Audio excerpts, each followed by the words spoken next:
C'était marqué, il faut faire un réglage moteur. Et il me dit, il est où ton camion? Je dis, quel camion? Je crois que j'ai fait 4 bornes. L'eau, elle fait, il n'y a plus de joint de culasse du tout.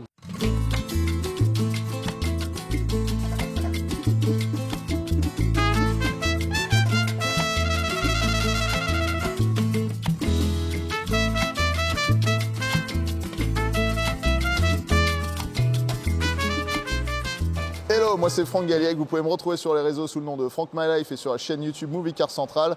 Et ici on est dans le musée que j'ai créé qui s'appelle Pop Central. Voilà, rien n'a le même nom, c'est super simple pour avoir une marque bien établie comme ça.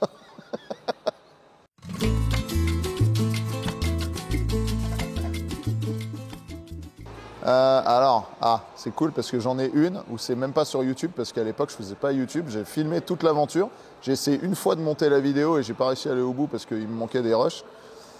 C'est une K2000, donc c'est pas celle qui est derrière toi, c'est une que j'avais à l'époque que j'ai achetée aux États-Unis, en Caroline du Nord, dans un trou paumé, mais je sais même plus le nom de la ville.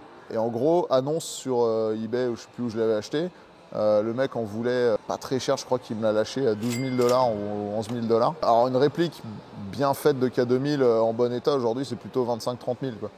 Et à l'époque, t'en trouvais en bon état à 20 000, mais bon, là il dit 12 000 et il dit bon, elle a des petits ratés moteurs de temps en temps. C'était marqué, il faut faire un réglage moteur. Le mec, j'y vais, j'arrive, je l'avais payé, il me file les clés, on part ensemble. Il me dit il est où ton camion? Je dis quel camion? Il me dit non, mais tu peux pas la prendre par la route là. Je dis pourquoi? Il dit bah le moteur, quand même, c'est pas ouf. Je dis mais tu m'as dit qu'il tournait, un réglage. Ouais. Je dis bah donc je peux y aller. Ouais, si tu veux, tu peux. Je crois que j'ai fait 4 bornes. En fait, toute l'eau du moteur sortait intégralement par l'échappement comme un Karcher, tu vois. Genre, il n'y avait pas d'entre-deux. C'était genre, l'eau, elle fait pfff. Et genre, au bout de 10 secondes, j'ai surchauffé et il n'y a rien qui allait. Et le mec, je lui dis, mais en fait, c'est pas un réglage moteur. Là, tu as un joint de culasse, mais c'est plus. En fait, il n'y a plus de joint de culasse du tout. Genre, tu as un trou comme ça entre la culasse et le moteur, quoi. Et il me dit, bah non, je pense pas quand même. Je dis, bah, tu te fous de ma gueule. Je l'avais payé par virement avant d'aller la chercher, donc l'argent était parti. Et là, je me rends compte que c'est quand même la galère. Et il me dit, non, mais c'est peut-être pas si grave que ça et tout. Donc du coup, je la fais dépanner jusqu'à un garage. Le garage, ils me disent, nous, on peut pas s'occuper de ça, c'est une vieille bagnole, on n'a pas le temps, tout ça, c'est mort. Et donc le mec, je l'amène au garage, il me dit, non, c'est mort, on fait pas. Et là, la vraie galère commence, tu vois, parce que je cherche un garage qui peut me réparer la voiture et personne ne veut, quoi. Normalement, j'avais compté faire 3 jours de road trip pour aller jusqu'à Los Angeles et la poser à Los Angeles. Et là, je me retrouve dans un motel, un croisement d'autoroute où il n'y a rien, à part un Burger King, un McDo et une espèce de Granny's Kitchen où ils font le manger à la maison, comme à la maison. Et je suis dans ma chambre de motel en train de chercher un gars pour réparer la caisse. Et je finis par le tout dernier numéro que j'appelle en me disant bah tout le monde m'a dit non. Et là le mec il répond, il me dit yeah, can do it, yeah, no problem. Yeah, 3 days. Give me the engine. Et donc parce qu'en gros ils avaient décrété que le moteur était mort, genre dead. Donc je me suis retrouvé dans une chambre d'hôtel à commander sur internet un crate engine, un moteur en boîte neuf donc c'est sur Summit Racing. À l'époque, pour 1600 balles, tu achètes un moteur refait à neuf et puis il te le livrait à ta porte 2 jours après. Donc je commande le moteur. Pendant ce temps-là, je suis bloqué au motel, je peux rien faire. Le truc arrive chez le mec 2 jours après. Et là, je lui dis, je peux venir t'aider et tout. Il dit, non, moi je fais mes trucs tout seul, je te préviens quand c'est fini.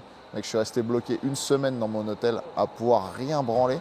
Et la première ville, elle était à 40 minutes. La première grosse ville où il y avait des trucs, elle était à 40 minutes de là.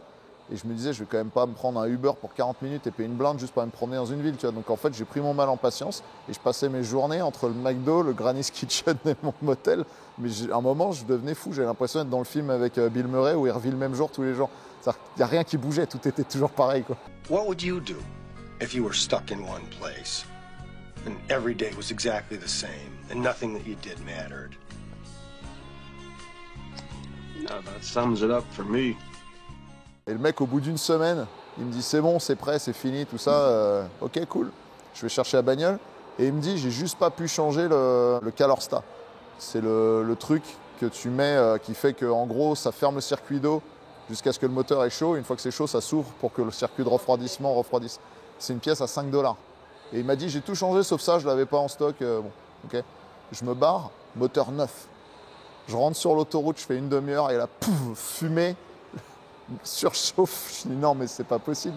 Je m'arrête et du coup, on ouvre le truc. Le Color Style était bloqué, fermé, donc du coup, ça refroidissait pas.